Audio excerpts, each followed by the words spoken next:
The MC today, and I request our Vice President, Mr. Rajshekharan, to welcome the participants, the audience. Thanks, thanks, Vanita. Good evening to all. Welcome to ISACA Bangalore chapter for another fantastic CP session, which is Neetu is going to deliver now. March month is special for us, ISACA, with most of our program organized by and performed by women members of EC members from ISACA chapter. And this month is we are dedicated to the women members for our chapter, and we got different speakers from various industries to perform for this entire month. Last week, we have an excellent panel discussion on break the bias. Probably you have seen in the various social media on the break the bias. So the last week, the panel discussion was on the impact, the break the bias and impact to post-pandemic and endemic world. We hope you enjoyed this session. This is the first time we have a different session with a different subject. Yes, it is all about life coaching, stress management, mindfulness. Thanks, Ms. Neetu Chowdhury, professional speaker, life coach. Neetu is not new to the ISACA. She holds CGAT from ISACA. That's why she was telling and briefed you just few minutes before the enthusiasm and the consistency across ISACA Bangalore chapter worldwide. So good to know that, Neetu. So life coaching is important because it is about you and your dreams, which are important. I believe we will be able to hear more on emotional intelligence, mindfulness, which is simple but tough to learn. Inspiration, hope, and pride on. Sure, at the end of the day, we'll be able to have more effective way to identify our strength, defining our short-term and long-term goals. Yes, let's listen to from Neetu Chowdhury. Yeah, thank you. Over to you, Vanita. Yeah, thanks a lot, Raj. Fine. Well, I am so excited to welcome you all to the CPE session, Stress Management and Mindfulness. We are gearing up for next month's theme, that is April's Stress Awareness Month. April is. It's good that we are equipping you well in advance. We are not new to the stress, are we? Yeah, I can hear the answers. Yes, we are not new. Stress is a feeling of emotional or physical tension. It can come from any event or even thought that makes us feel frustrated, angry, and nervous. Stress is our body's reaction to a challenge or any demand, right? In short bursts, they say stress can be very positive, such as when it helps us to avoid danger or meet a deadline. But then when the stress lasts for a long time, it is going to be very harmful for our health. There are many different things in life that can cause stress. Some of the main sources would include our work, finances, the relationship, parenting, and day-to-day inconvenience. All these adds, right? Stress can trigger our body's response to perceived threat or danger, generally it is known as your fight or flight response, right?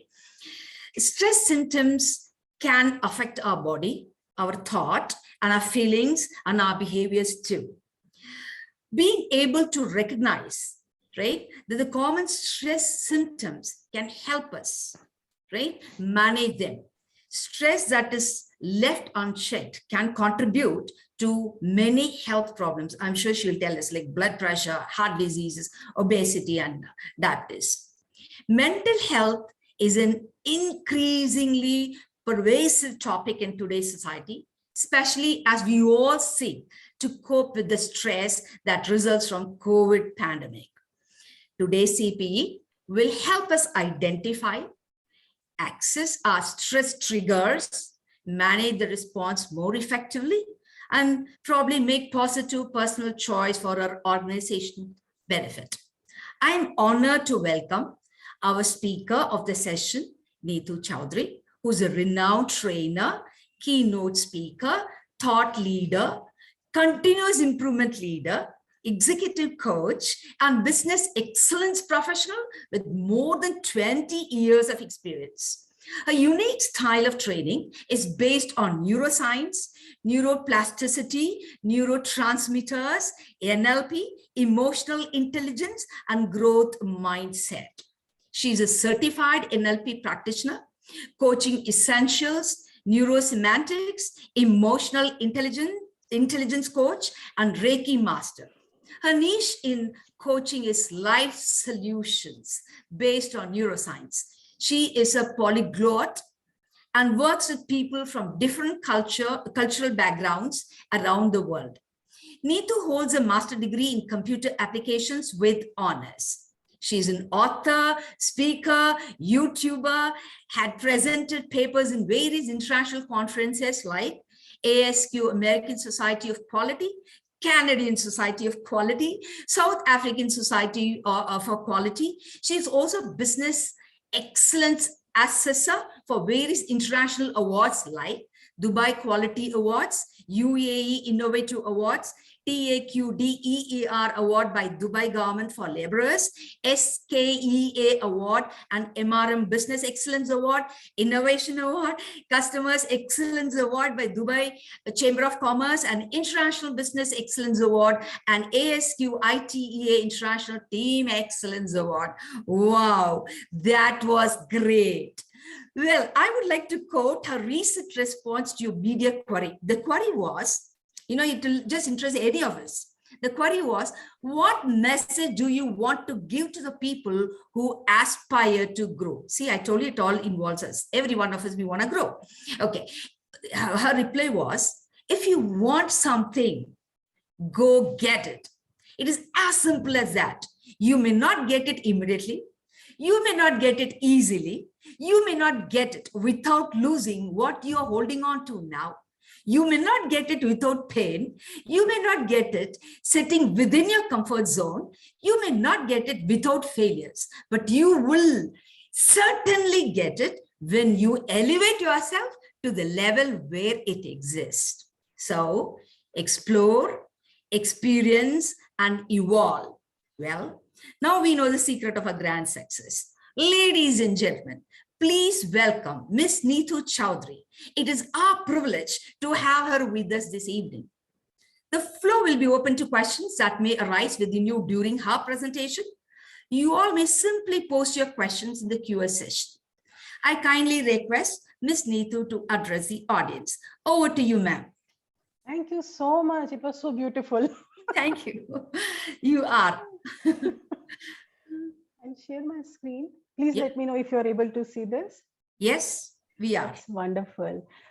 Thank you so much, everyone, for joining. And I assure you that the 1.5 hours which you are giving from your precious life, I will add value to it. And you will not be the same person what you are right now when we are starting. I'll definitely leave you with a lot of insight which you can use to manage your stress and manage your life, and of course, to explore your own life. Before we start, I would like to mention that it's completely interactive session. So please keep posting your questions and we will take questions as and when we proceed. Just let me minimize. Yeah, as and when we proceed, we will keep taking questions. So please feel free to ask any question in between, and then we'll keep another last 20 minutes for extra questions if we have. Now, to begin with, I'll tell one of my own stories. A few years back, when I used to go to office, and like on weekends, I'm perfectly fine. The weekday when I have to go to office on Sunday, that time we used to have Sunday to Friday, Sunday to Thursday. So Sunday when I have to go to office, suddenly I get a lot of shoulder pain. My feet will become so heavy. And as I'm walking from corridor to my office, I'm not able to walk. I have to take every step. I have to think, okay, now I have to take this left foot, then right foot, then left, then right. And my shoulders are like stone. My feet are like stone. And that made me think one day, what is happening to me? When I'm going to office, then only I have all these body pain and my body looks like I'm 200 kg. I can't even lift myself. But when I come back home, I'm perfectly fine. I don't have any pain or nothing. Eventually, I realized it is the outcome of the chronic stress I was taking for so long. And then I started doing research that what is out, like, how can I resolve this problem? So that's the time when I started exploring how to manage stress, what exactly the stress is. And I'll share with you the whole learning and my own experience about the stress management today with you. Before we start, I would like to ask you, what do you think? What is the stress and what is the anxiety? What is the difference in that? If you can please share your views on chat.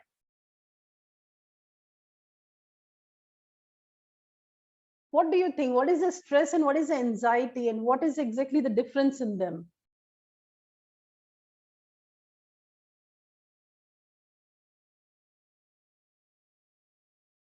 Stress is long-term anxiety. Okay, that's wonderful. They sound pretty close. I love this one.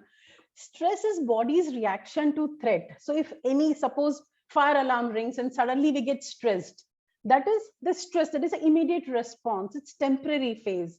But if with the slightest sound, if we are getting stressed and getting panic, then that becomes the anxiety. So anxiety is something which is a long term, which impacts mental health, which impacts emotional health, which impacts the overall our social relationship. So anxiety is something which is like you're having stress for really long time. It converts into anxiety. We get panic attack for small things, even if it's not a big issue, still we get the panic attack for that. Now, the very important question, is stress good or bad? What do you think?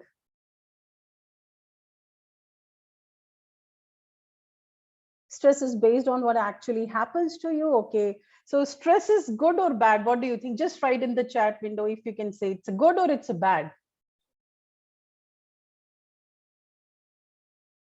Like, can we live with stress? It's good and bad. It's good to make you take some action. Stress could be used positively, yes. In fact, without stress, we could not have survived in this world. The best part of that, in the morning when we get up, we cannot get out of the bed if our body doesn't, our brain doesn't secrete cortisol, which is a stress hormone.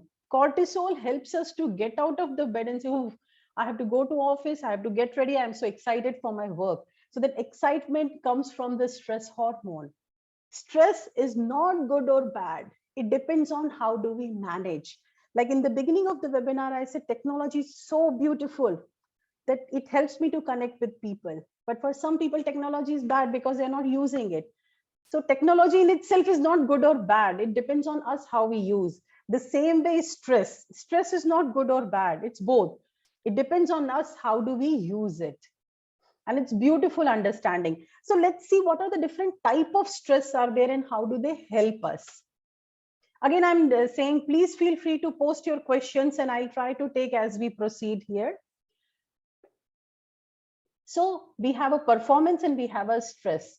Now, as the stress improves, performance also improves. That we have seen that when the exams are coming, we study more. In fact, it happens with me. Until I register for the exam, I don't study. When I register for exam and I know, okay, I have left only 2 months are left for me. So I study more that time. Otherwise, I don't study. So little bit of stress is good for us. And we are calm at that time. Then at the peak of the stress, like during the exam time, we are very focused, alert, we don't watch TV and we don't attend parties, we are very focused. That is a eustress, which is extremely good for us because that gives us the peak of our performance. In fact, most of the innovations in the world are done during wartime. If we go back and check our history, or most of the innovations are done during the war time or the stressful time or the pandemic time, like we can see in that COVID pandemic. So many innovations are done. We have used technology to its highest, I think, that we would not have used for last 50 years, what we used in these last 2 years. So the highest peak of stress is good. It increases our performance. But now the problem starts here. Still, if we keep on taking stress more, if stress continues, this becomes distress and it reduces our performance. It goes down. So if prolonged stress is there, we are taking stress for really long time, Then you will find one day that, oh God, I don't feel like doing anything. I just want to sit and relax. I don't have energy. I'm not able to focus. All this means you're taking too long stress. Then another stress is acute stress. Acute stress is when we suddenly see a lizard. I have a phobia of reptiles. So when I see lizard, I get sudden panic attack and I get the acute stress. The same way some people, when they see snake, they get scared. So that's an acute stress. And it suddenly goes up, our body is ready to fight, flight, or freeze, and we take action, we run away from the threat, and then we calm down. But you know how much time it takes for your immune system to come back to normal when we have the acute stress? Any guesses? Because when we take acute stress, definitely it impacts our immune system. So how much time it takes to come back to normal? Years? No. If it takes years, then we will be gone. I love this answer. Any other thoughts? It takes in minutes.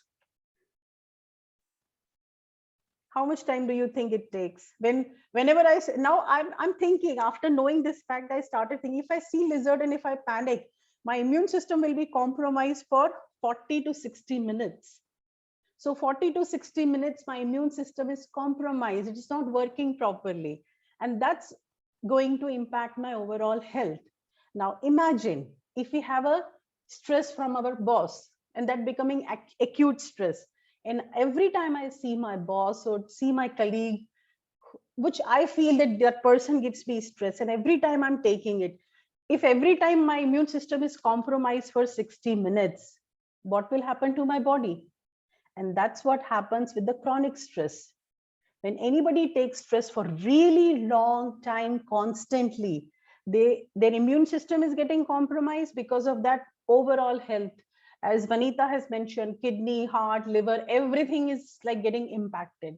So chronic stress, of course, is not good for us, but initial stress and new stress is very good for us to increase our performance. That's the beauty of stress. So we have to decide where do we want to use our stress.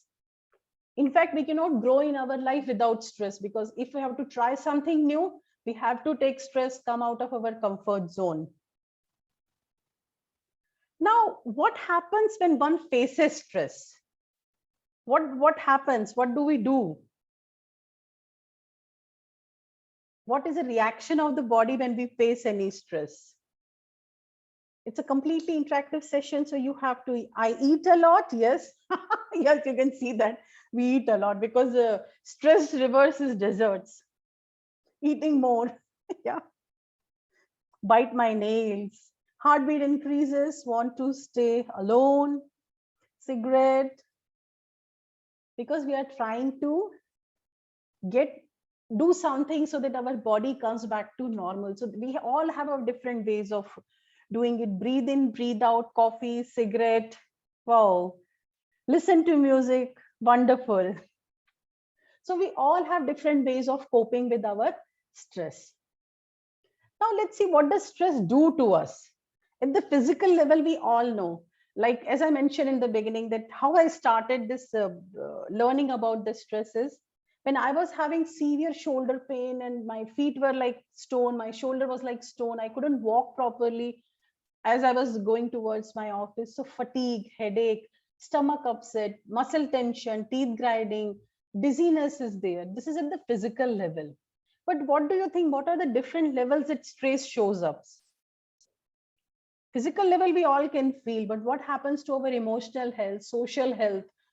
What happens to our mental awareness when we have stress?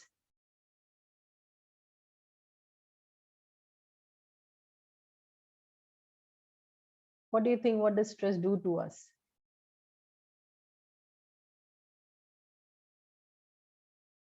Giddiness is there, yeah. That's a physical level. Some people feel giddiness. Some people feel uncomfortable. We don't like to interact. So our social relationship goes down. That's wonderful.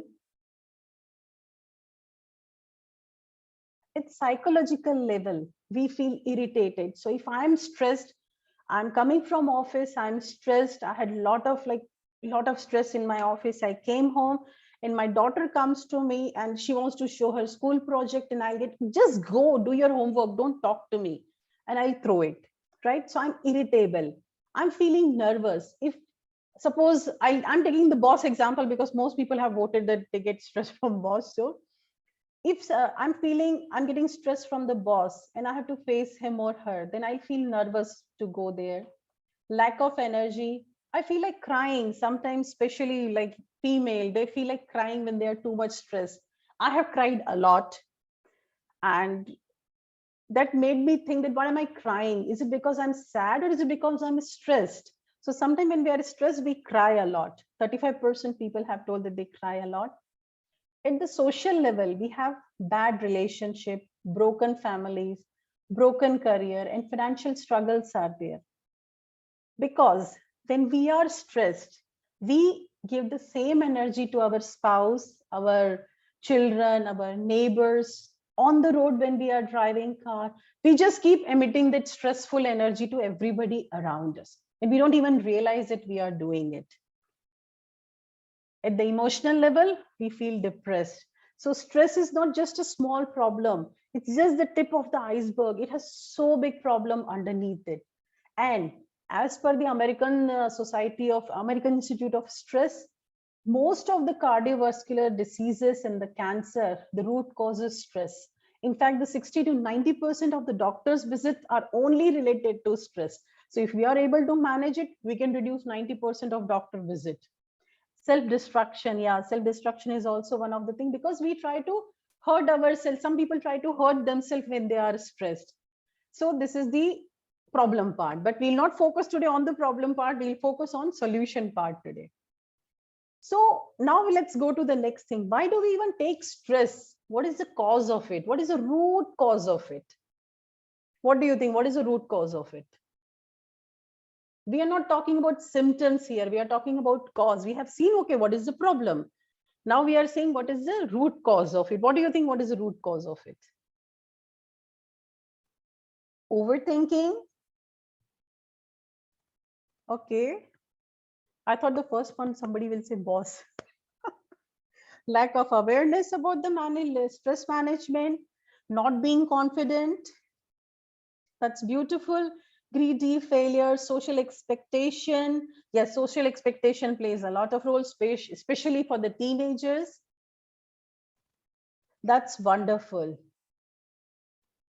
These all are symptoms. We need to go to the root cause to solve the problem. And now the next question is, what is the source of this stress? From who's giving us stress?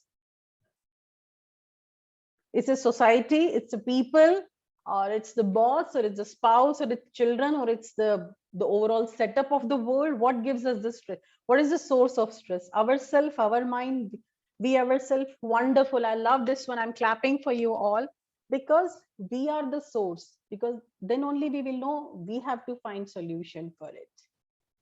So let's understand what exactly is the root cause of stress. We all have, now I want all of you to pay attention to this, because if you know the root cause, after that, even if you don't pay attention, you will, if you know the root cause, you will do something to find the solution. So please, for this slide, please pay attention. We all have capacity, right? We have physical capacity, limit, finite, emotional capacity, financial capacity, intellectual capacity, health capacity. We have finite resources, right? And there is a demand. Demand is, your work is a demand. Financial demands are there. Relationship is demand. Your spouse wants your time. Your children want your time. Your neighbor wants your time. Your community wants your time. Everybody needs your time and energy. So relationship, social, health, all have demand, right? Health means if you have to travel for 1 hour to office and come back 1 hour, so 2 hours, that is a health demand, right? So there is a capacity, there is a demand. When the capacity is less and the demand is more, the gap between this is what creates stress. It is as simple as that. If I'm physically fit and I have to walk for 5 kilometers, that's not going to give me stress, because my capacity is as per the demand. But if I'm unfit, I can't walk, my knee is paining, and even if I have to walk for 2 kilometers, that's going to give me stress, because capacity is less and the demand is more. So anywhere, whether it's financial, it's emotional, it's physical, When capacity is less and demand is more, that creates stress. Now think about it. I want you to reflect on your life. What thing gives you the most stress? And think what capacity is required to fulfill that demand. Just take a moment and think about your own life. What gives you the most stress? Now, the question is that we know the root cause. It's a gap between the capacity and the demand. So how we can fix this problem? You are professionals, you tell me the answer. How can we fix this problem?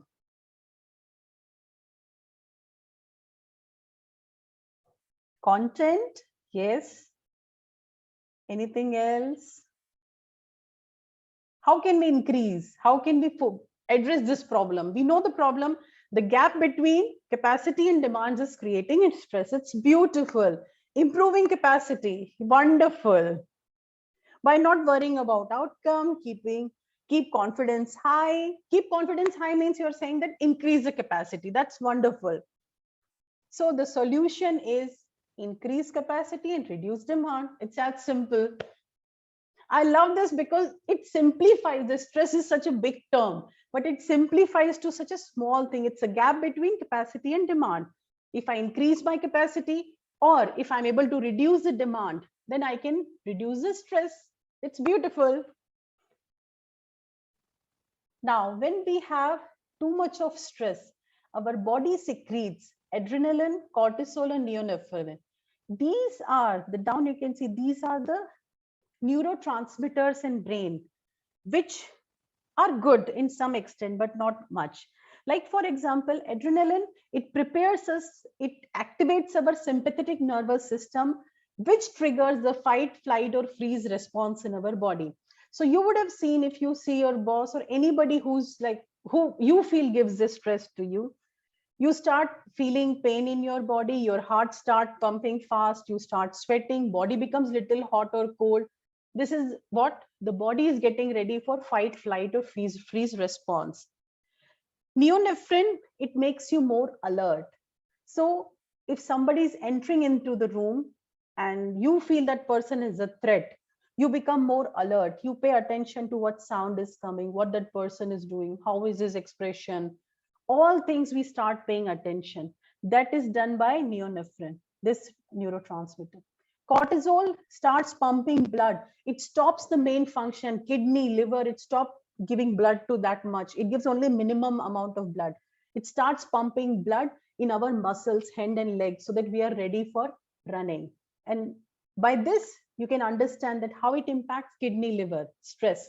Because whenever we are stressed, our kidney, liver, all the other important parts of the body, they're getting less blood. And our muscles, hand and leg are getting more blood so that we can run or fight.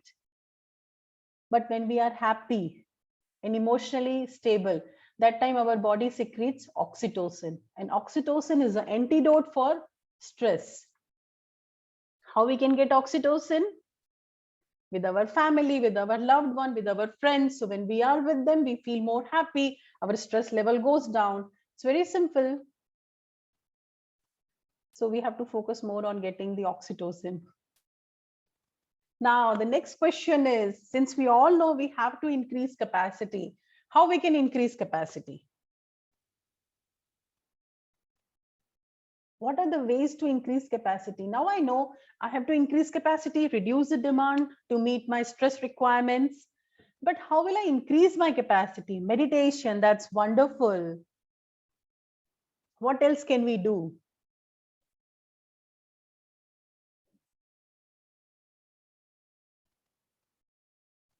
Okay, by the time you are thinking, I want you to think that how we can increase our capacity. I will tell you something, some neuroscience behind the stress. How does it work? Because I want you to think to increase capacity. Our eyes, just right behind our eyes over here, if you're able to see my video, right behind our eyes, two parts are there. They're like almond shape. It's called as amygdala. And amygdala, the whatever signal comes from eyes, it reaches to amygdala before it reaches to prefrontal cortex, the forehead where we put kumkum and tilak, this prefrontal cortex. This is the logical part, prefrontal cortex. And the amygdala, it's like a caveman kind of a brain, which is always ready to fight. Now, when any response comes, suppose I see lizard or snake or something, that signal reaches to my amygdala much faster than it reaches to my logical brain. And the moment it reaches to amygdala hijacks the whole brain and it controls the whole brain. So it doesn't allow me to think that it's a plastic lizard. I should not get scared. It's far away. I'm such a big human being. It's a small lizard. It's not going to bite me.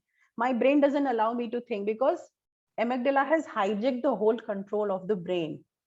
And that's how it starts initiating the stress hormone. It starts triggering the initiation of adrenaline, neonephrine, cortisol. It starts triggering, that brain starts secreting it, and all the whole process starts. So we will see today that how we can overcome the amygdala hijack.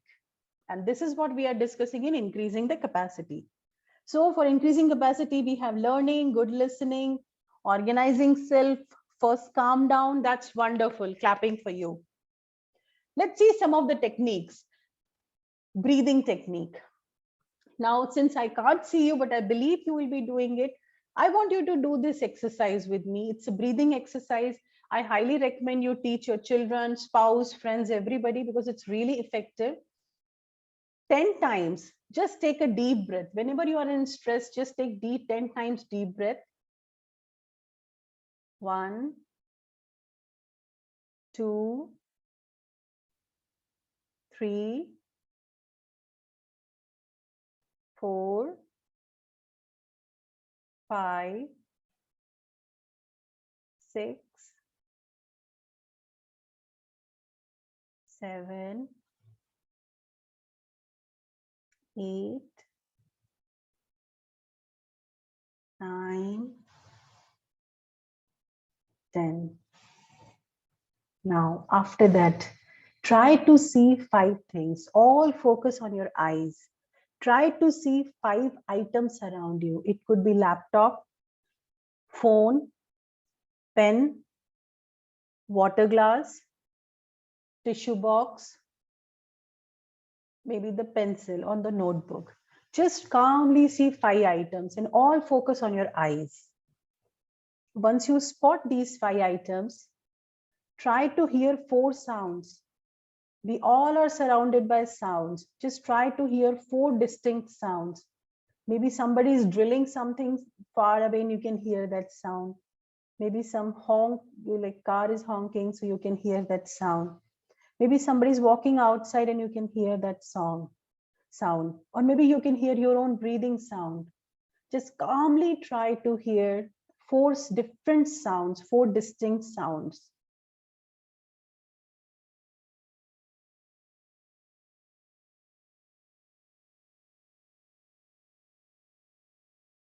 All attention on your ears. All focus on your ears and just try to find 4 distinct sounds which you can hear.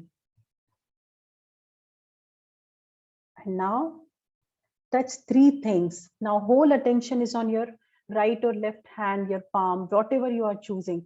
Touch 5 things. And when you are touching, feel senses in your palm. Feel what is the texture? What is the temperature? How does it feel? Is it hard or soft?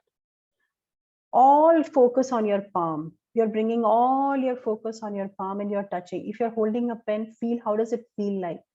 You have touched this pen 100 times, 1,000 times, but you'd not have felt like that. But right now you're feeling it. All your focus is on pen and you're touching it and feeling how does it feel? What is the texture? Is it cold or hot? How do I feel about it? Just touch it. Touch 3 things around you. It could be anything. It could be bottle, laptop, phone, wire. It could be you yourself. You touch your own hand and feel. When did you last time touch your own hand and felt it? That how does it feel to me? How do I feel to myself? And now slowly bring all your focus on your nose and smell 2 distinct smells. Again, smell is the strongest sense we human beings have. And we can easily distinguish more than thousands of different distinct smells. Bring all your focus on your nose and try to distinguish 2 smells at least.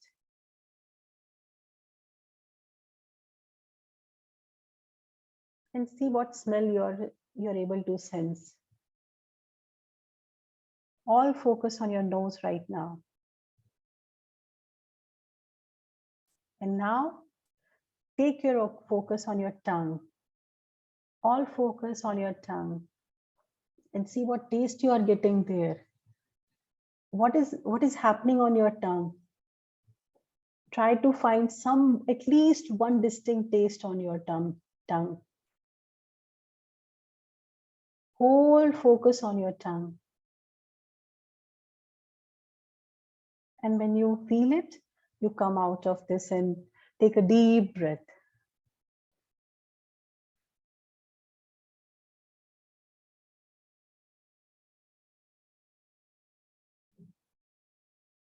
Once you're done with this exercise, I want you to take a moment and I want some comments to see how did you feel about it? Do you feel more calmer now?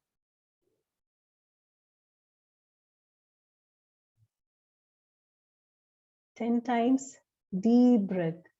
Then I'm seeing 5 things around me and I'm not focusing on anything else. I'm just focusing on 5 different items distinctly.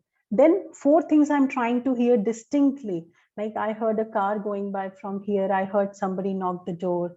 Then 3 things I touch, and when I'm touching it, I'm feeling the texture. I'm not paying attention to anything else.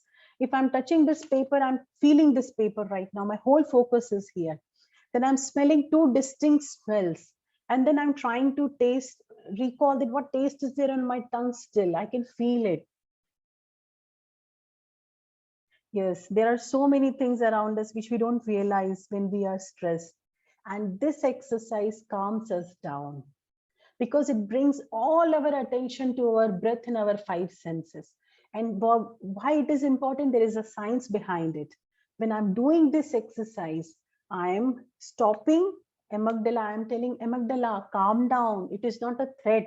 I can handle it. Let prefrontal cortex take control. My front part of the brain, which is a logical brain, which is more scientific brain, and it knows it has a lot of data. It will analyze and tell whether it's really threat or it's a perceived threat for me. So this breathing exercise is supported by science behind it. It helps you to overcome amygdala hijack. Now, sometimes we are like in so much stress that we don't have time for doing all these things. In that case, at least take 10 deep breaths. And when you're taking it, bring all your focus on your nose. Forget about the whole world. Bring your focus on this part of the nose and just take 10 deep breaths. And think that, okay, I'm alive, I'm able to breathe. The moment you bring your focus on the nose and you're breathing, basically what you are doing in your brain, you're sending the control from amygdala to your prefrontal cortex. So you will start thinking logically and stress level will come down.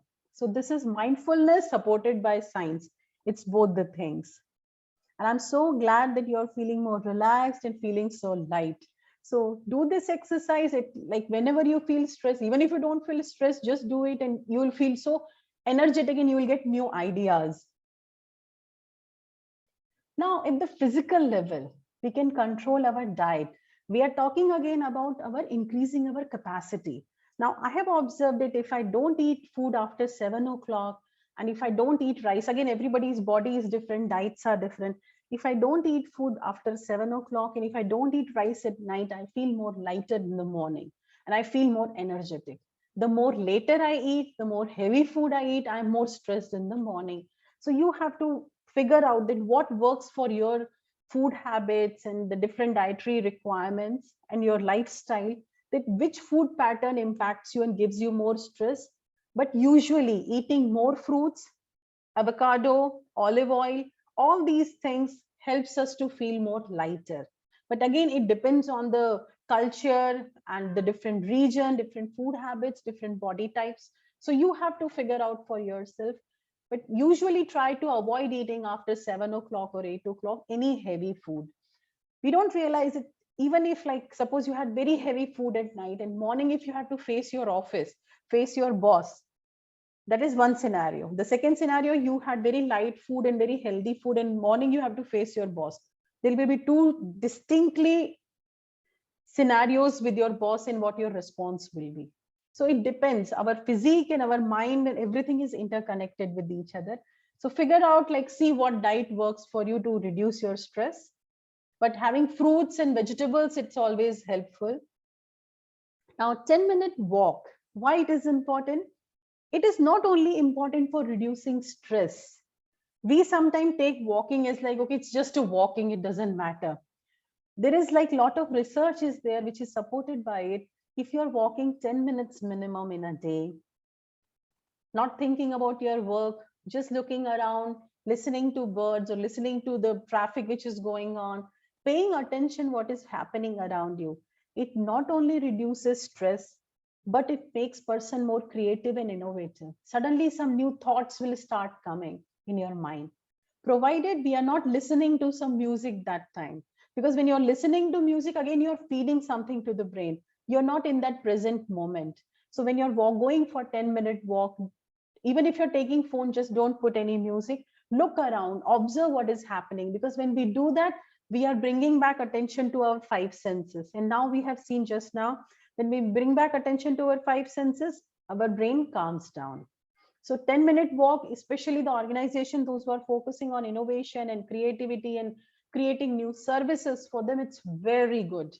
I do it and I get a lot of ideas while I'm walking, and out of the blue, I start getting ideas. So it works. I'm doing it for a long time. Exercising. Exercise, there is science behind it, again, neuroscience. When we exercise, our brain secretes endorphin. And endorphin is a natural anti-stress hormone. So when we exercise, we feel good. It's very natural. So try to do exercise as much as possible, like at least thrice a week or 4 times in a week, whatever exercise you believe in. Again, it depends on the culture and the habit what we are having. But exercise, the more you exercise, you get more endorphin. Your stress, you are getting anti-stress hormone in your brain automatically. So if some stress comes, you'll be able to manage it more. By doing exercise, you're increasing your capacity, increasing your endorphin neurotransmitter, which will reduce your cortisol neurotransmitter. Meditation, we all know that meditation has lot of good effects. And in India especially, it has like deep roots of meditation is there, different type of meditation is there. Again, I'll not specify any specific meditation, whatever works for you, because ultimately it should resonate with your belief system, right? So whatever resonates with your belief system, go for that meditation. Calm down yourself. By calming down, you are training your amygdala. Don't take control. Send the control to prefrontal cortex, where I can think and take better action. That's the whole logic behind meditation. Sleep well. When we don't sleep well, our cortisol level increases. You would have seen that if the days when you are sleeping late, especially like on Sundays, we sleep late, and Monday we are stressed, we drag us to the office, we don't feel like going to office because our stress level is high.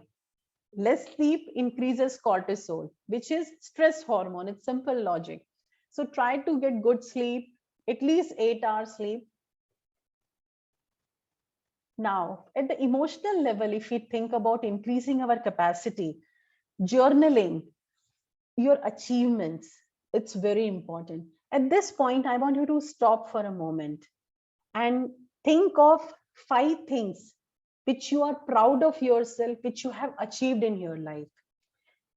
Think of, you came first, or you came first in some race or some exam in your school, you gave a presentation, you helped somebody, you answered very difficult question, anything. It could be, or you created some new recipe, you came up with a brilliant idea which was implemented. Take a pause and think of 5 achievements of your life which you are really proud of, and which the moment when you felt, yes, I'm so proud of myself, you told yourself that day that I'm proud of myself. Think of 5 achievements. And if you can share some of them on the chat, that would be nice, because I can't see you, so I depend on chat for our interaction. Think of 5 achievements which you're really proud of yourself. And then I'll tell you neuroscience behind it.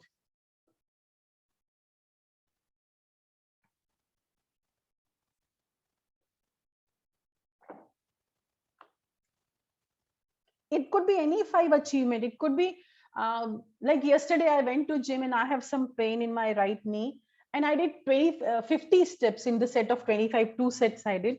And I was so proud of myself. I came and I told my daughter, today I did 50 steps. Now it may not be a big thing for somebody, but for me who has severe knee pain, like it was a big thing for me. So I'm really proud of it. So it could be very small thing. It could be very big thing. It could be anything. So I'm still waiting for some comments in chat because it's fully interactive session.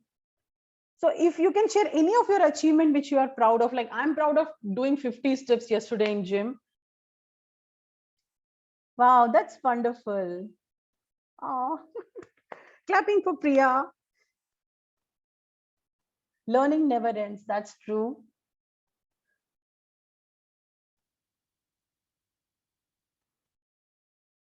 When you journal your achievements, when you write it down, whether it's a LinkedIn profile, it's a resume, it's in any physical diary, you are writing your achievements, the things which you are proud of yourself, and you go back and read it. That time your brain secretes the hormone that is the dopamine. And dopamine is a hormone which is again the anti-stress hormone, which secretes in our brain. So you would have seen, if you're stressed and you go back and you read your achievements, that this is what I did. I published paper, I spoke in that presentation, and I was appreciated, and I came first in class. When you see that, your brain starts secreting dopamine because you're proud of yourself, you're giving reward to yourself. And the moment you do, your stress level comes down. So journaling, we think it's a very small thing, but it really helps in reducing stress and makes you feel good. I'll tell you my own example. We all have ups and downs. And like, as I always say, there is no success without rejection and failure.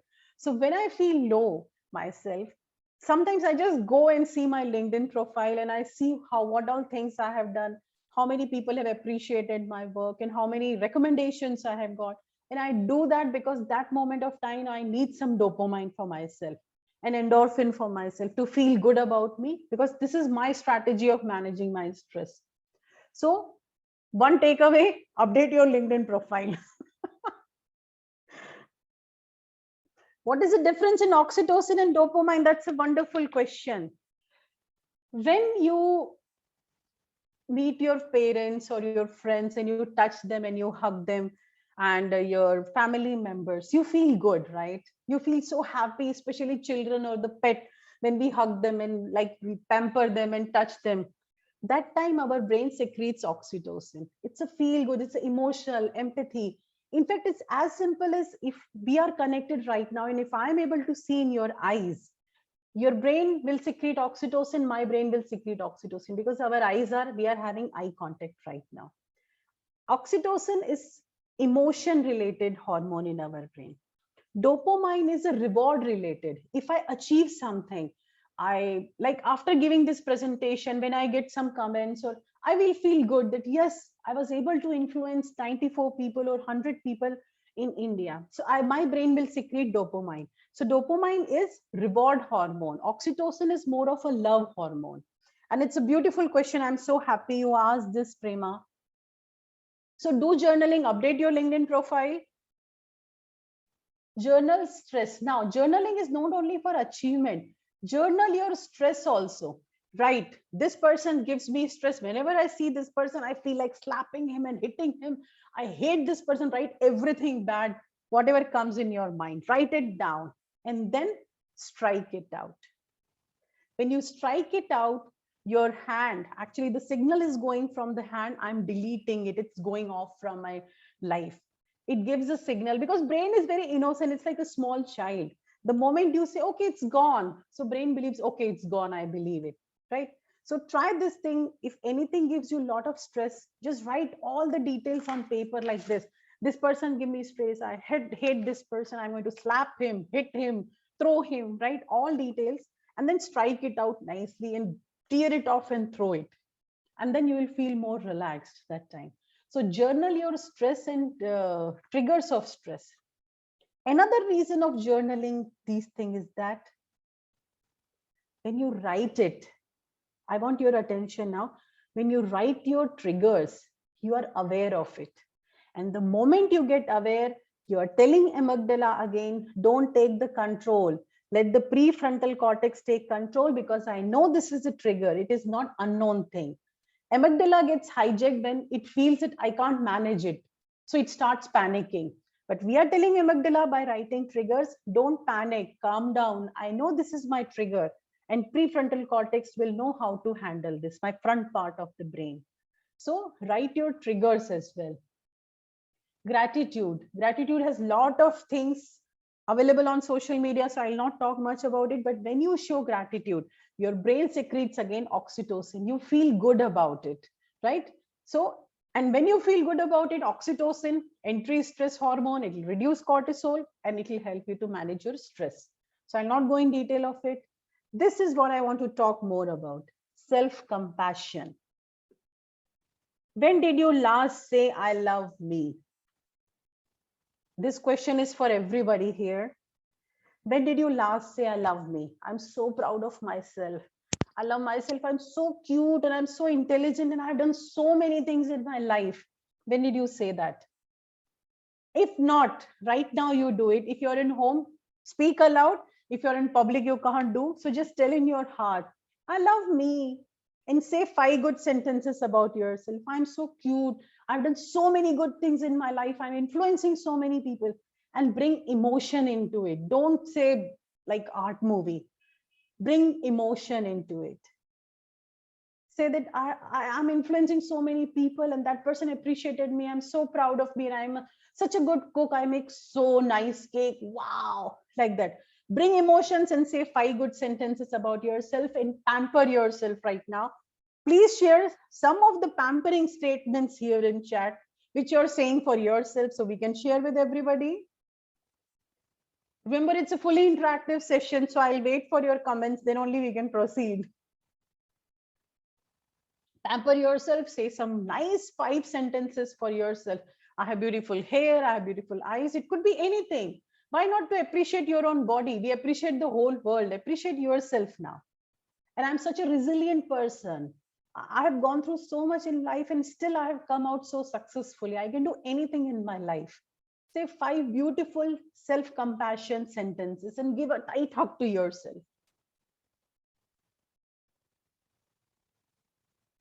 And then please write some of the statements in chat so that I can see. Oh, I'm so healthy. Wow, superb.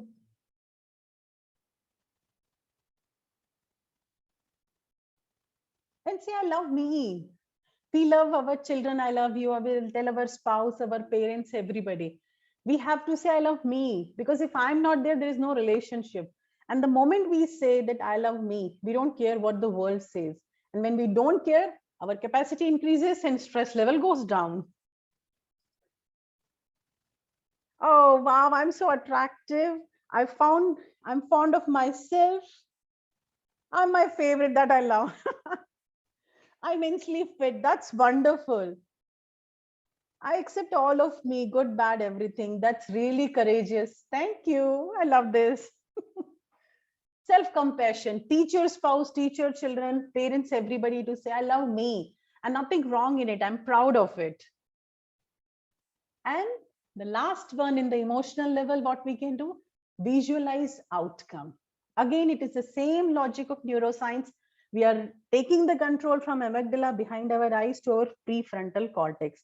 What to do in that? Suppose our favorite example, boss, if somebody is there in office, that person you feel is the trigger and that person gives you stress, sit down, close your eyes. Think of the scenario when that whole situation is happening and your boss is coming and he's saying something and you are getting stressed.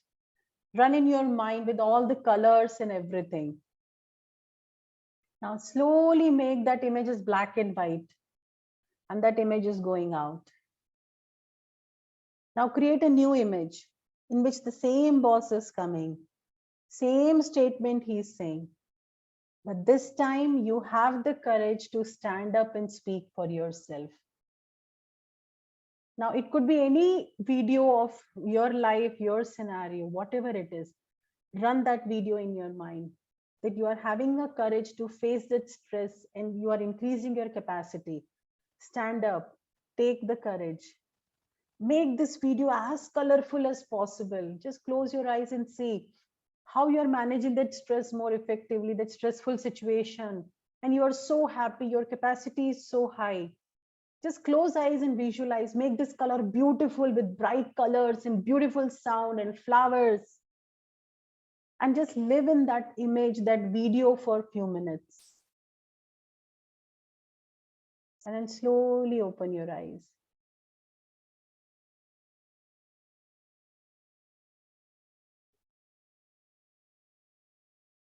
When we do this, we are not only, it's not something hypothetical we are doing thing.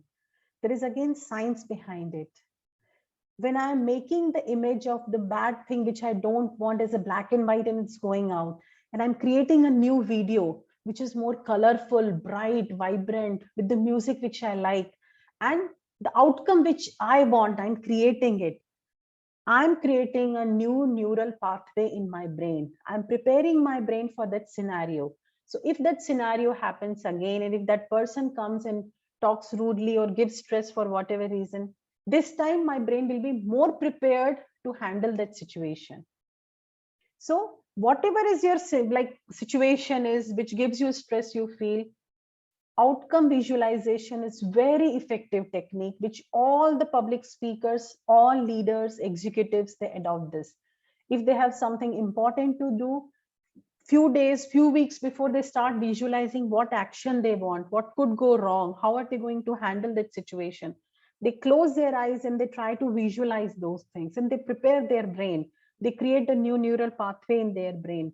So when actually that situation comes, their brain is already ready to take action that time.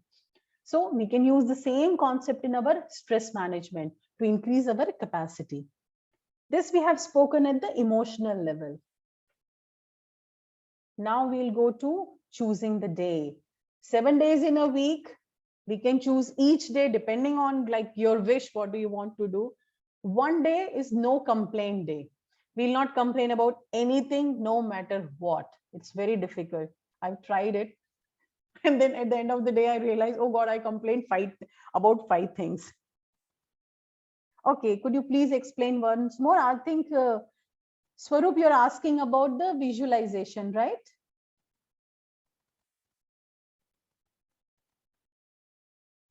I think he's asking about the visualization. I'll explain it again. This time I want you to do this exercise. I want all of you to close your eyes and think of the scenario where you get the most amount of stress in your life. It could be family member, it could be parenting, it could be traffic, it could be boss, it could be colleague, it could be financial issue. Run that video in your mind and see what is happening and how you're getting stressed. And slowly make that colorful video into black and white. And that black and white video is just going down and coming out of getting out of the screen. It's just gone. Now keep your eyes closed and see another video in which the same situation is there. But now your capacity is very high to manage that situation.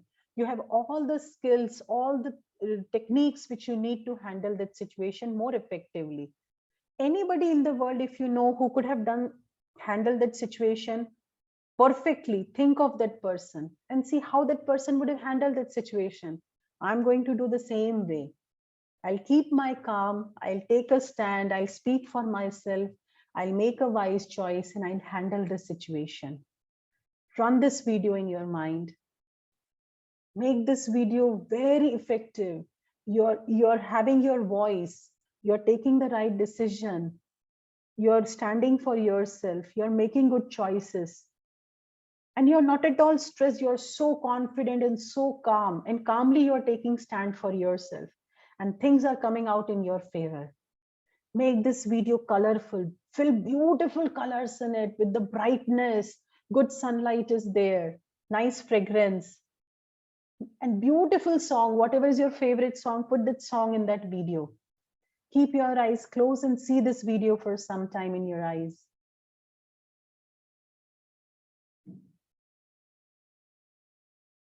And when you're really happy with the outcome, Take a deep breath and slowly open your eyes.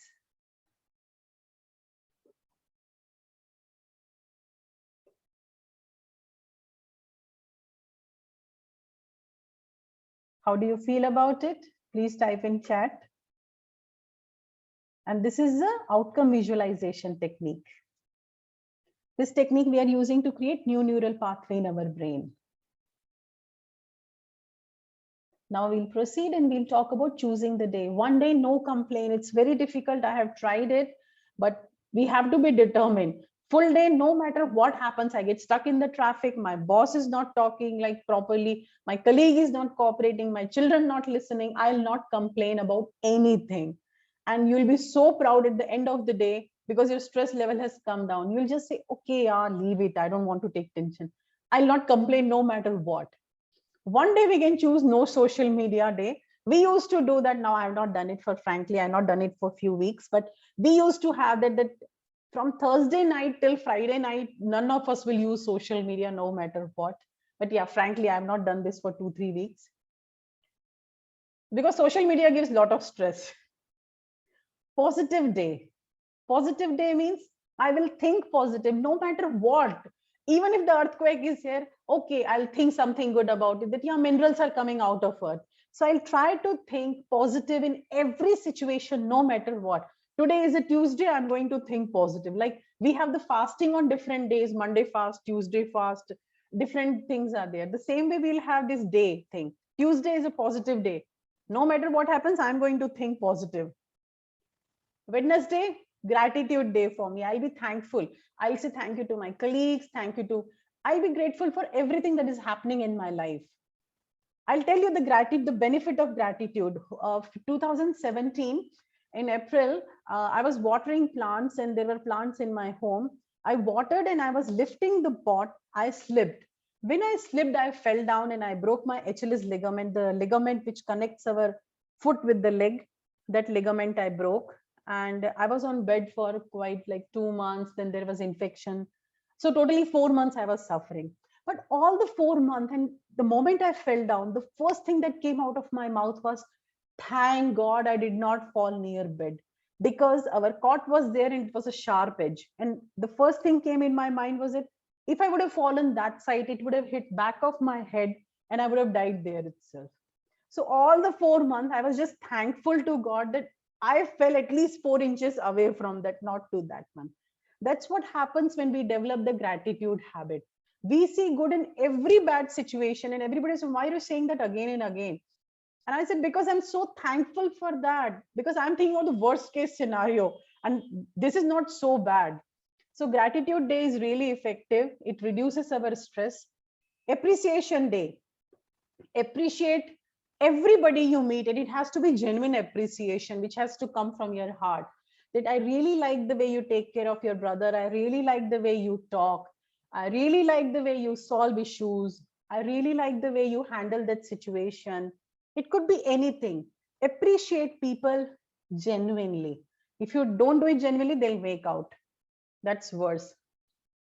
I think this point I should stop. And I want you to write one appreciation statement in the chat for ISACA team who have organized this event. Let's do this for Vanita and team.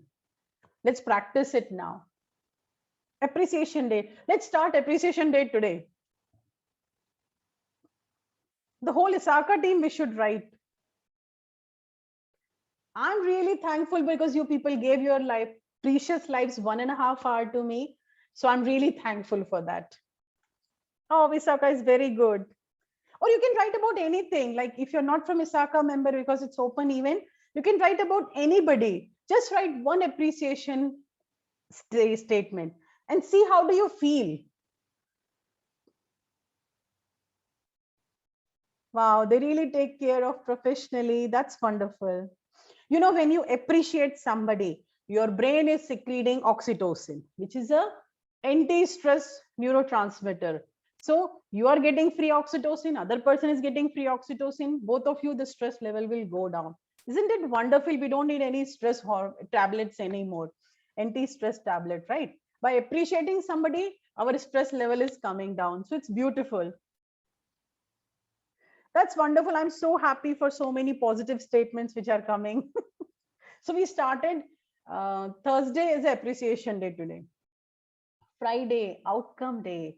What am I going to do on Friday? I will decide what outcome I want and I'm going to visualize it. It could be the way I want to give presentation, the way I want to handle the situation. I'm going to decide my outcome and I'm going to work on it. So that's a Friday you can decide. And Saturday, compassion day. Again, you can randomly choose any day which you works for you. Compassion day. I'll be compassionate for anybody who's around me. I'll not complain. I'll not judge them. Don't judge anybody. Maybe somebody is doing because they have some reason to do it behind it. I'll tell you something.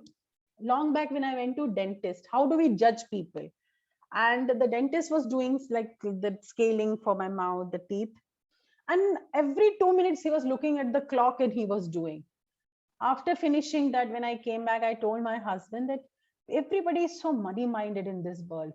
That person doctor, he's seeing me and he's looking at the clock and he wants to see another patient. He just wants to make money. I was talking like that. After that, when we had the next sitting and I went to doctor, that time again, he was doing something with some procedure was there. Nurse came and she said something. So doctor said, hold on. I cannot make my patient open the mouth for more than 20 minutes. Let me finish her work, then I will talk to you. Now that moment I felt so guilty because I was judging doctor. I did not realize he was looking at the clock constantly so that he can finish procedure faster. He did not want to waste time. And that's what we do whole day long. We keep judging people. We are not compassionate about them. We judge it so fast. We just read one page of the book and we judge the whole book. So no matter what, be compassionate, because remind yourself, you're reading just one page of their book. You don't know the whole story. So we are nobody to judge anybody else. So be compassionate, dedicate one day only for compassion. You can choose any of the days, whatever you like. Now we'll proceed. Another thing which we can do for increasing our capacity is developing a hobby, because when we have any hobby, don't do your routine work. Do something which makes you happy, which doesn't make money for you. Why? Because when you have a hobby, it secretes the hormone which helps you to reduce your stress level in your body. Positive influence community. Join the community like ISACA, and the different communities are there. Those who help you to be positive, think the brighter side in life, assess the current situation, but what best you can do. They help you to see that. What I do is that every day morning for next like half an hour, I listen to good talks. It could be any influencer. It could be Tony Robbins, Jay Shetty. It could be anybody. I just randomly pick a TED talk or different talks and I listen to that, because that makes me happy. And this is my way of having the positive community. You could be anything. You can listen to people, you can meet them, you can talk to them, you can do some social service. It could be anything. Keep learning, as Priya has mentioned, keep learning. The more we learn, our brain is engaged. See, at a time we can focus only on one thing. So if my brain is focused on something which I'm learning, if something wrong is happening, I'll not think about it much. So that will reduce my stress level. So these are some of the ways that we can increase our capacity. Now, the next question comes is, what is the demand? We know that, okay, this capacity is there and demand is there. We are increasing our capacity and we have to reduce the demand. Now in the chat, I want you to write that, what do you think, what could be the different demands? You write it, I'll just come in a second. I think AC is switched off. I'll just switch it on and come. Please write, what is the demand?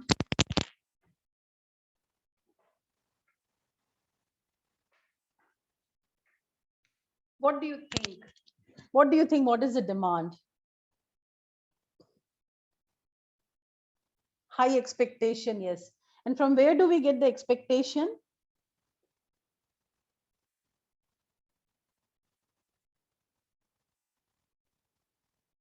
Energy is the expectation.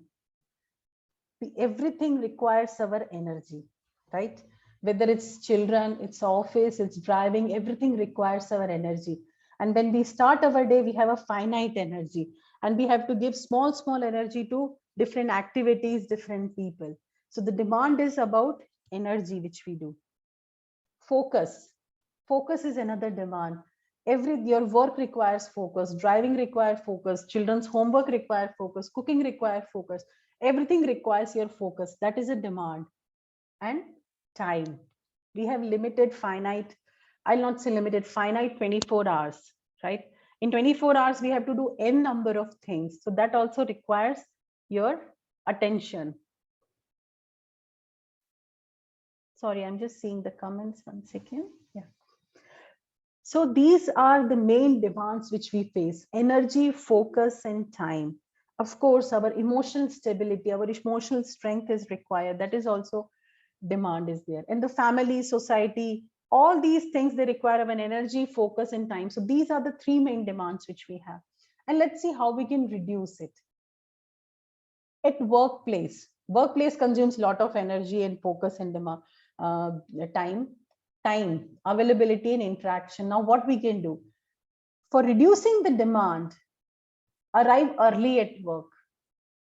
When we arrive early, we don't panic because we get enough time to check our emails and prioritize what I want to do today, what I want to do later.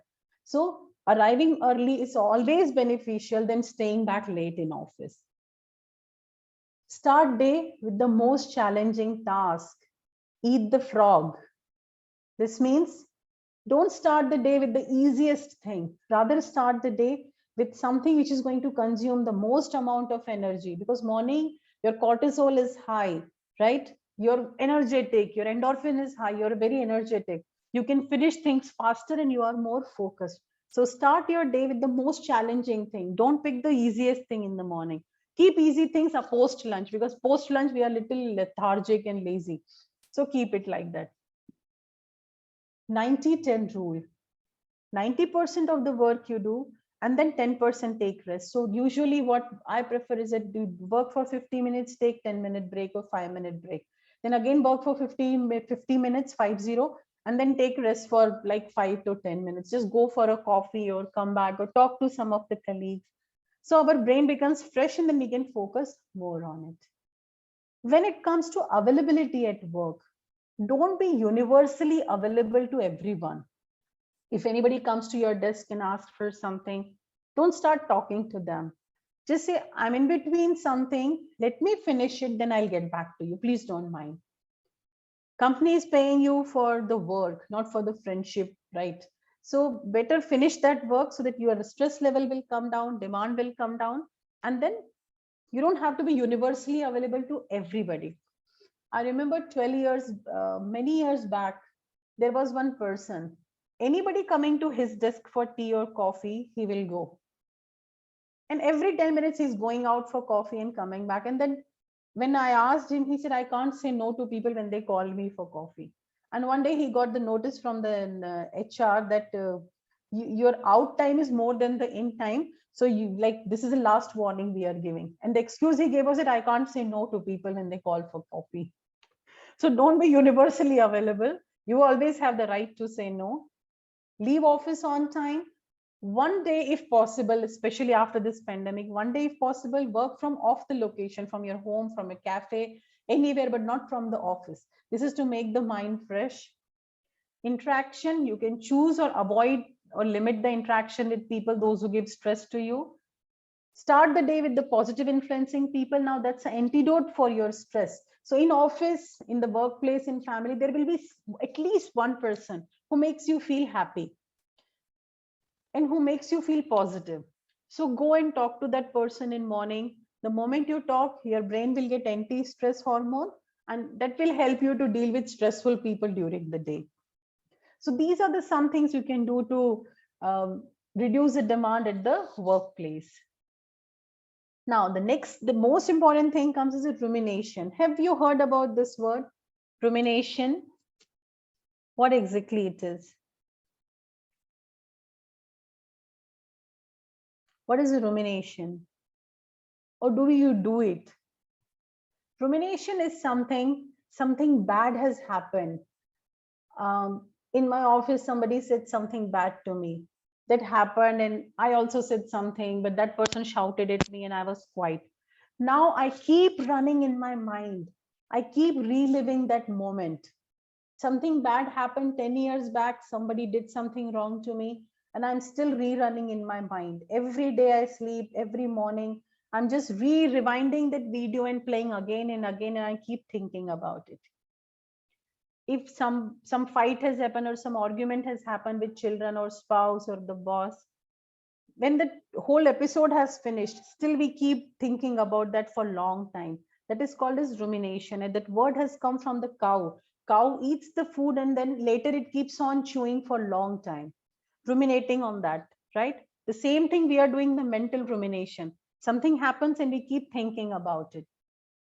So there is a strategy for it. I'll take you through that one thing. The first thing is that recognize the moment you feel that, oh God, I'm reliving this moment constantly. Recognize it and say, okay, I know it is happening in my brain. I need to stop it somehow. And the next step is control analysis. What is a control analysis? Now, at this point, I know that we are running short of time, but I'll quickly try to do. Think of one problem which you feel that you ruminate about. Write it down, and please do with this with me as we are proceeding. Is that in your control or not? Write it. It could be boss behavior. It could be traffic on the road. It could be the bank statement is coming. It could be the pandemic that is giving you stress. Is it in my control or not? If it is not, if it is in my control, can I do something about it? If it is out of control, is it worth thinking? Even like pandemic, what will happen? Like, is it going to help if I keep thinking about how many cases are there? It's not going to help me at all, right? So what's the point of thinking about it? If it is in my control, what action can I take? What is in my plan? What is my strategy? If it is thinking about, okay, think about it and try to find the solution. But if it is not worth thinking, stop thinking about it. If you're thinking about it, do the ecological check. How it is impacting me physically, financially, emotionally, my family, my relationship. Can I do something for it? If not, then you can stop thinking about it. And how is it going to help me? If it is totally out of control, just make peace with it. Because if we can't change something, accept it. Pandemic, we can't change the scenario, what is happening in the world. So we have to make peace with it. We don't have any choice to live with it. But during this pandemic, you can utilize this time to enhance your skills. That is the best outcome we can do. So this is the strategy, the control analysis we can do for rumination. The other is the control of the focus. We would have seen that some people, they feel very miserable because they feel life is happening to them. Things are happening to them. Pandemic has happened to them. All the problems are happening to them. Somebody else is controlling their life because their locus of control is outside. But the moment we start taking responsibility for ourselves, locus of control is within us. I'm responsible for my fate. I'm responsible for my freedom. I'm responsible for my growth. Whatever happened has happened, but I can change things for now. For example, when I put on weight, I was not complaining that because of my child was small, I couldn't go for gym. That's why I put on weight. I'm the one who's responsible for putting on weight. So I'm the one who can reduce weight. The moment you take control of things, you know how to solve the problem, and that reduces stress. So see in your life that how you can bring the locus of control to yourself. We are responsible for our current situation, and this is how I'm going to solve the problem. Because if I'm responsible, I have the solution also for it. We are not miserable. Life is not happening to us. Life is happening for us, and I'll make life happen for me. Then another method is a worst case scenario. Write the worst case. What will happen if the pandemic continues, God forbid, for another 10 years? What is going to happen? Think about it. It's not so bad because you have come so long in your life. You'll survive. You know, we are here for, I think, almost like 5 million years. And we are the product, sorry, 2 million years. And we are the product of 10,000 generations best product. Our father, grandfather, great-grandfather, great-grandfather, like that, 10,000 generations have survived pandemic, flood, drought, so many things. And you are the best product of those 10,000 genes. So do you think you will not survive this pandemic, this small pandemic and small crisis in the world? It's impossible. You are the best product, right? So you can survive anything. If your ancestors have survived so many things, you will definitely survive anything. So worst case is not so bad after all. So don't think that things will not like be fine. And when we think like that, our stress level comes down. Energy goes where focus, energy flows where focus goes. So what you focus on, I think during whole the presentation we are talking about focus. We are focusing on something which we want, so our energy will flow there and stress level will come down. Dealing with toxic people, minimize your contact time, because we cannot minimize the toxic people around us. So minimize the contact time, avoid interaction with them. And the most important, again, I need your attention at this point. No fix it. If anybody comes toxic person with their big bag of problems, just listen, show empathy, I'm sad for you, and go. You don't have to fix it, because the moment you start fixing, they will increase the demand and your capacity will reduce. So no need of fixing. Let them be with their problem. You just listen it. That's it. When somebody is coming, toxic person who's giving stress to you with their problem, ask them to focus on the outcome. What is the solution you want? Don't talk to me about the problem. I know problem is there. The moment you talk about the outcome, two things will happen. Either they'll solve the problem or they'll run away. Both are good for you. Redirect them. Ask them 3 good things. Now you can do that with yourself also. If you're ruminating, you can say what 3 things, good things are happening in my life. So you're redirecting your focus to let the energy flow. And the last thing is pay forward. It is the most beautiful part of the whole presentation, is that pay forward. When you break the link means breaking the rumination. If somebody has given, suppose you're driving a car and somebody has cut across and you are so angry, break the link that time. Means you are not giving that anger to anybody else. You realize, okay, I was angry because that person has cut across in my lane. It's okay, let it go, let go of it. So you're breaking the link. You're not transmitting that anger to your colleague or the watchman or somebody else. Let go of things. If children are not listening for that moment of time, just let go. We will deal with that situation later. I'll talk to them later. Don't pick fight that time. Judge less. Don't judge people, because we are reading just one page of their life. We don't know their struggle. We don't know their problem. We don't know why they are behaving this way. If boss is behaving or some colleague is behaving in certain way, maybe there is some other issues going on their family, which we don't know. So we are nobody to judge them. Then esteem over ego. Keep our egos in check, because many fights we pick up which creates stress because of our ego. And human over machine. We all are human beings. Give space to your team members, your colleagues, your spouse, your children to make mistake. They are human being, not machine. If you're expecting everybody to be perfect, your spouse, your children, your colleagues, your boss, your house help, then you are increasing your demand levels so much, because you're increasing your expectation levels so much. And the last one is show compassion. All these things are the paying forward, because when I do this thing, I creating my extra capacity. So if more demand comes, I'll still have extra capacity to deal with. It's something like financial buffers we keep. So it's like emotional buffer we are creating by paying forward. And so we have seen that for increasing capacity, we have seen breathing techniques, physical and emotional level, choosing the day, developing community. And for reducing demand, we have seen at workplace what we can do with the toxic people, different scenario, and what we can do with the rumination, and then locus of focus, locus of control we can bring within ourselves. I'm responsible for my situation, nobody else, so I can correct it.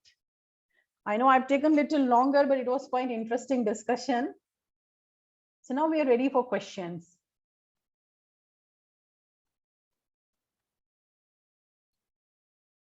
If you have any questions, please feel free to ask.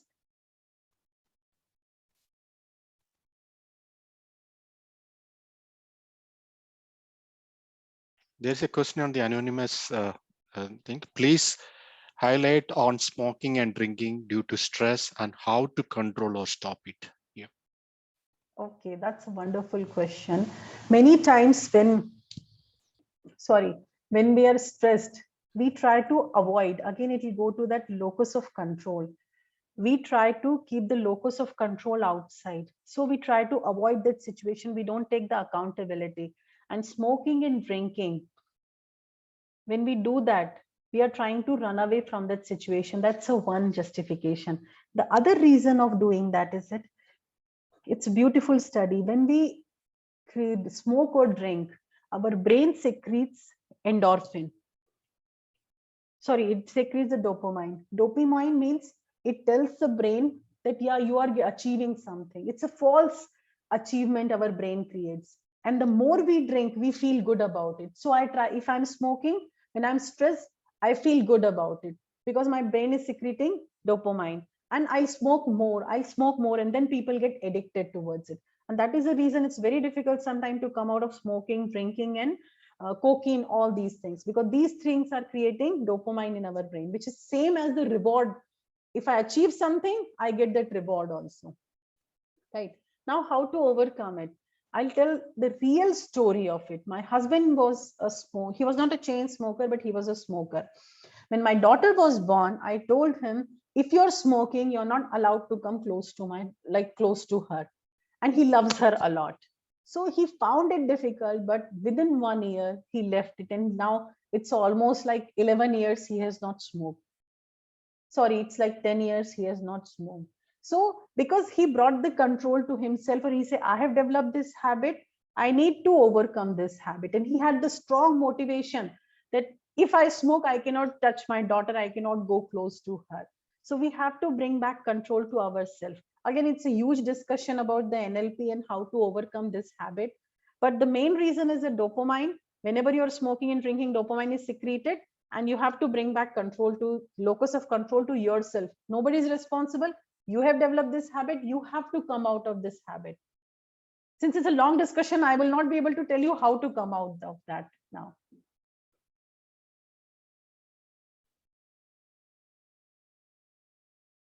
I think the next question is, can we get the recording? Yeah, I think it should be available. Yeah, definitely. It's done. Yeah. Yep. That would be done. Any other questions if you have? Still, we have 5 minutes.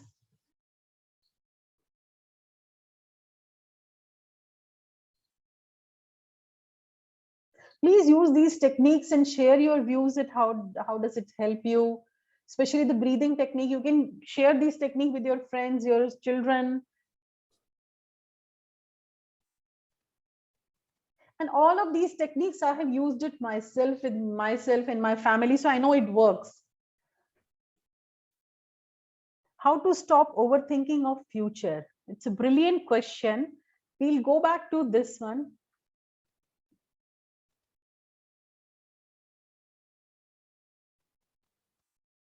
The rumination slide, I would like to go back. Future situation. Can I control my future 100%? No, it is out of control. But what can I control here? I can control what I can do to create that future. What can I do to create that future? If it's a financial instability is there and I want a stability in my life, or I want to study in certain college, or I want to be the CEO of the company, whatever I want, what can I do about it with my current resources? I'll reiterate it. What can I do about it? Using my current resources. I don't have to know everything. What can I do about it? The moment you decide, make the action plan and act on it. But few things in life will always be uncertain. And uncertainty is so beautiful, because if we know what is going to happen 5 or 10 years down the line, we will not work so hard. Uncertainty motivates us. So think like that. Whatever is happening, like Steve Jobs has said, we can connect the dots looking backward, not forward. So you have to believe that whatever I'm going to do, it is going to help me someday. And I can create my own future. As Vanita mentioned earlier, you may not get it easily, you may not get it immediately, you may not get it without pain, but you will get it if you're determined and you work on it. But overthinking is just you depleting your resources. Overanalysis leads to paralysis.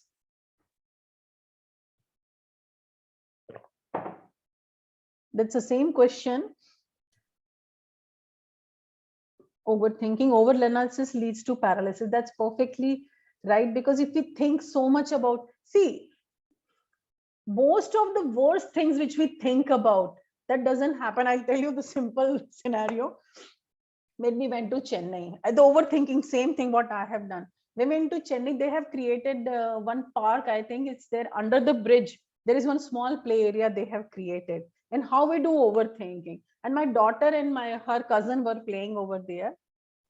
And by seeing all Hindi movies, the first thought came in my mind was it, this bridge will collapse and my daughter will be crushed under that. And I'm telling again and again to her that Pragya, please come out, don't play there. But I'm hesitant to say in front of my husband that I'm so scared. I'm overthinking that bridge will collapse and she's playing under the bridge. Now that is exactly same. Then I stopped, I took a step back and I said, what am I doing? It's overthinking. What can I do about it? What is the probability of bridge collapsing? It's very less, right? And then I looked at the bridge and I said, it looks strong and so many people are playing, so it should be fine. And then I gave all the justification to my brain to stop that overthinking. So like that, sometimes we think so many bad things, but hardly 1% of bad thing happens. Most of the things don't even happen. It just happens in our brain. So we have to think logically. We think overthinking because of our amygdala. Give control to prefrontal cortex here by giving the logic. And we all do it.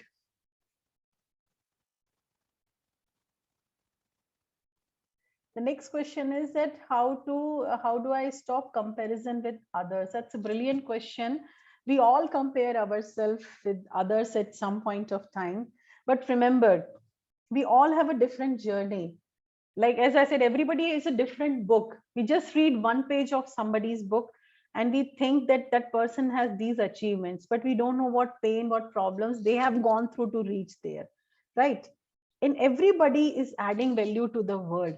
So whenever you feel that you are comparing with somebody and seeing that somebody has something which you want to achieve, rather than feeling envious or comparing, get inspired. The moment you change your lenses, rather than putting the green or blue lenses, the moment you put transparent lenses of inspiration, you start loving that person. You will feel, okay, she speaks so good, I want to learn from her. I want to see that how does she talk, what language she uses, what expression she is using. I'm going to see her and learn from her. So change your comparison to inspiration, because it's all about the lenses which we are putting in our glasses. The moment we change lenses, the same thing starts looking beautiful. And we all do that, by the way. I also do. Then I say, I need to be more inspired by others' success.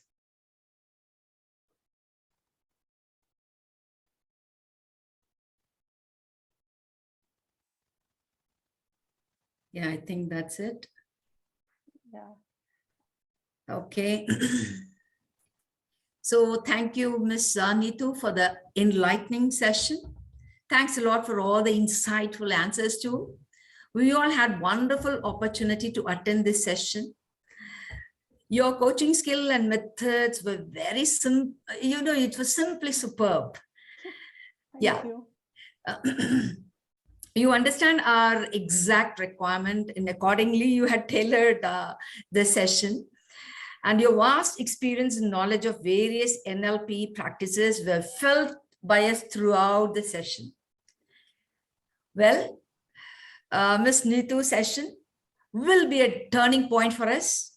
Her out-of-box thinking and solutions will definitely help us move towards our goal closer. Her perspective on situations so very positive. Now, not only we can identify the problem, we can also simplify it into smaller pieces so we can work on it without any panic, right? Lastly, let's also normalize seeking professional help from a mental health expert this year and end mental health stigmas. So mental health service can be easily approachable for all of us. Thanks a lot, Neetu. I'm really, really happy to have been in this session. Thank you so much. I'm glad I could add value. That's you have to say something?